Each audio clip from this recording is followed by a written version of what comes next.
Hello, and welcome to the Fighting Moose Podcast. I'm your host and narrator, Jason Hendrickson.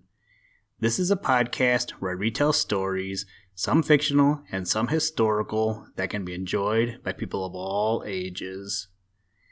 Today, we read the story of Io from the book Old Greek Stories, written by James Baldwin.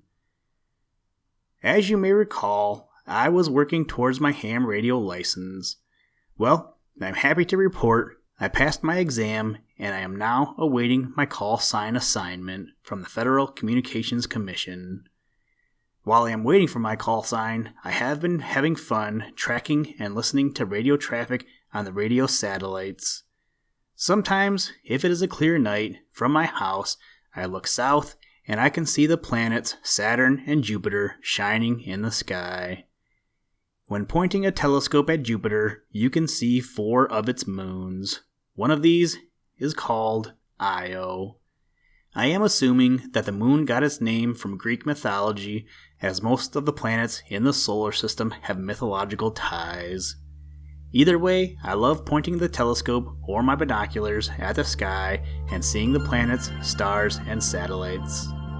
Hopefully, I will be able to make contact with some of you in the future via ham radio.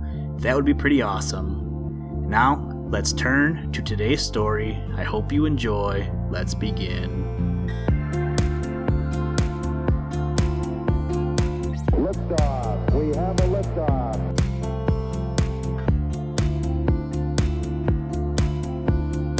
We choose to go to the moon in this decade and do the other things.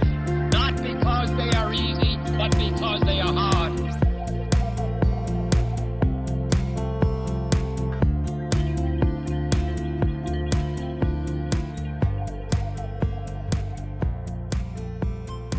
The story of Io. In the town of Argos, there lived a maiden named Io. She was so fair and good that all who knew her loved her and said that there was no one like her in the whole world. When Jupiter, in his home in the clouds, heard of her, he came down to Argos to see her. She pleased him so much and was so kind and wise that he came back the next day and the next and the next. And by he stayed in Argos all the time so that he might be near her.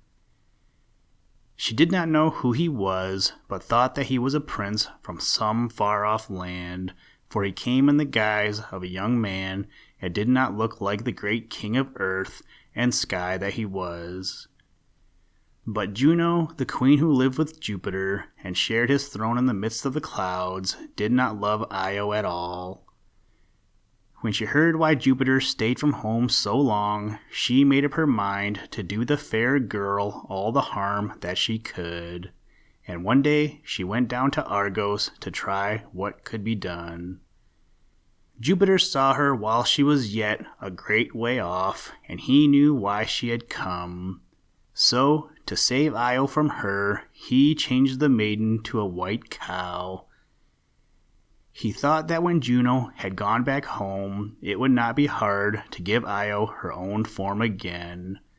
But when the queen saw the cow, she knew that it was Io. "Oh, what a fine cow you have there," she said. "Give her to me, good Jupiter, give her to me." Jupiter did not like to do this, but she coaxed so hard that at last he gave up and let her have the cow for her own.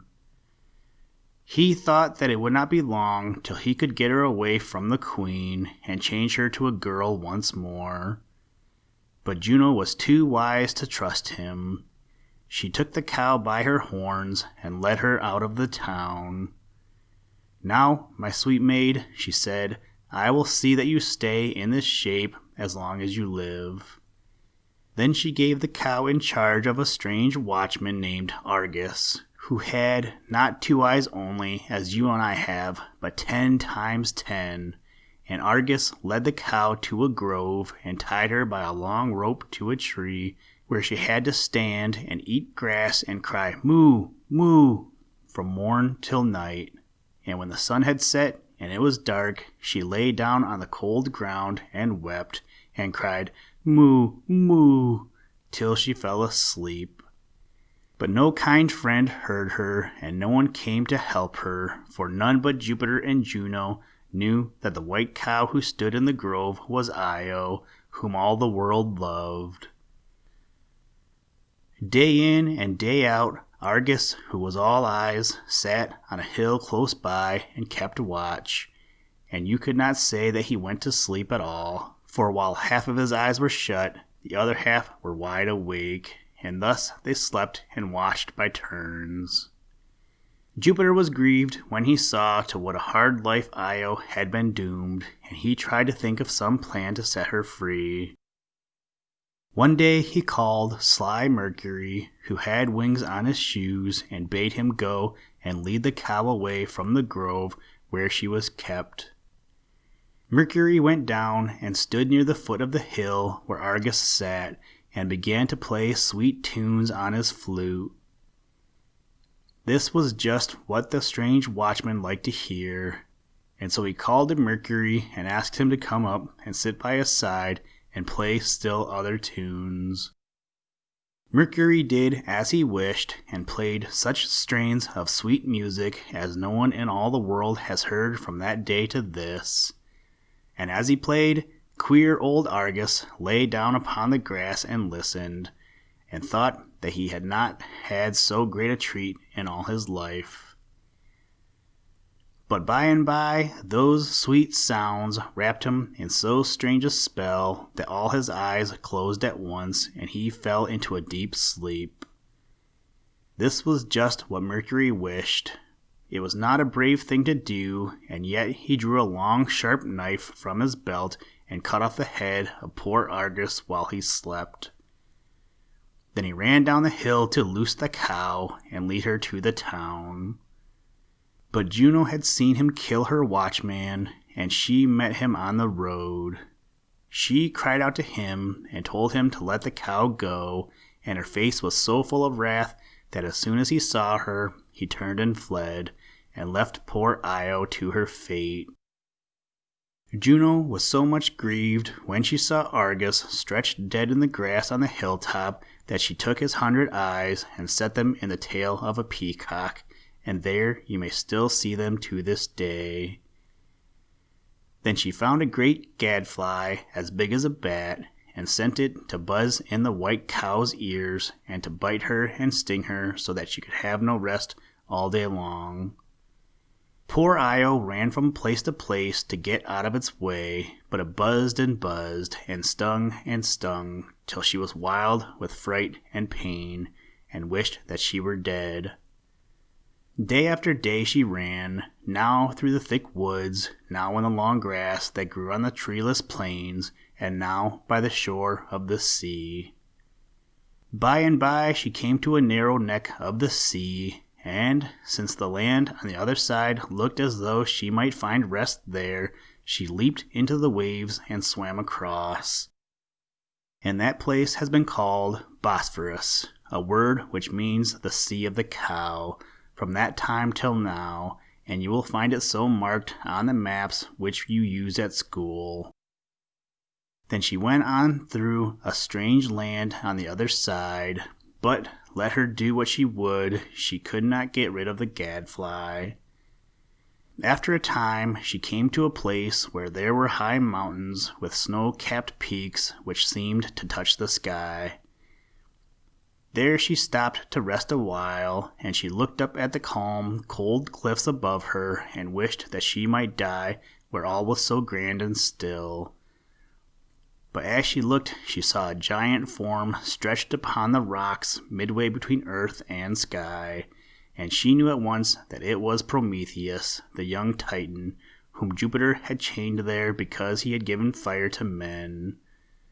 My sufferings are not so great as his, she thought, and her eyes were filled with tears. Then Prometheus looked down and spoke to her, and his voice was very mild and kind. "I know who you are," he said, and then he told her not to lose hope, but to go south and then west, and she would by and by find a place in which to rest. She would have thanked him if she could, but when she tried to speak, she could only say, "Moo! Moo!" Then Prometheus went on and told her that the time would come when she would be given her own form again, and that she should live to be the mother of a race of heroes. "As for me," said he, "I bide the time in patience, for I know that one of those heroes will break my chains and set me free. Farewell." Then Io, with a brave heart, left the great Titan and journeyed, as he had told her, first south and then west. The gadfly was worse now than before, but she did not fear it half so much, for her heart was full of hope. For a whole year she wandered, and at last she came to the land of Egypt in Africa. She felt so tired now that she could go no farther, and so she lay down near the bank of the great river Nile to rest. All this time Jupiter might have helped her, had he not been so much afraid of Juno. But now it so chanced that when the poor cow lay down by the bank of the Nile, Queen Juno, in her high house in the clouds, also lay down to take a nap. As soon as she was sound asleep, Jupiter, like a flash of light, sped over the sea to Egypt. He killed the cruel gadfly and threw it into the river. Then he stroked the cow's head with his hand, and the cow was seen no more. But in her place stood the young girl Io, pale and frail, but fair and good as she had been in her old home in the town of Argos. Jupiter said not a word, nor even showed himself to the tired, trembling maiden. He hurried back with all speed to his high home in the clouds, for he feared that Juno might waken and find out what he had done. The people of Egypt were kind to Io and gave her a home in their sunny land, and by the king of Egypt asked her to be his wife, and made her his queen, and she lived a long and happy life in his marble palace on the bank of the Nile.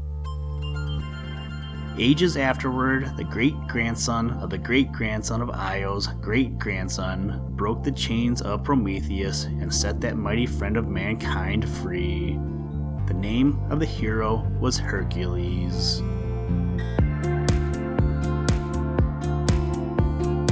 Listen, Tranquility Base here. The Eagle has landed. That's one small step for man, one giant leap for mankind.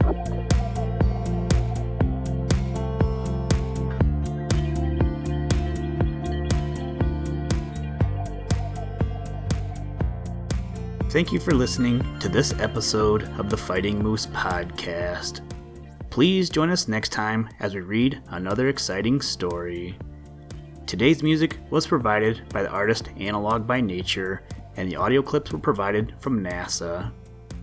For more information to download and or listen to audio or materials from all our recordings, or to contact us, please visit www.thefightingmoose.com, or you can follow the links in the show notes. If you enjoy the podcast, please leave us a review wherever you get your podcast or on iTunes, and tell a friend. Thank you for your patronage, and as always, try and do a random act of kindness every day. Mission complete, Houston. After serving the world for over 30 years, the Space Shuttle turned its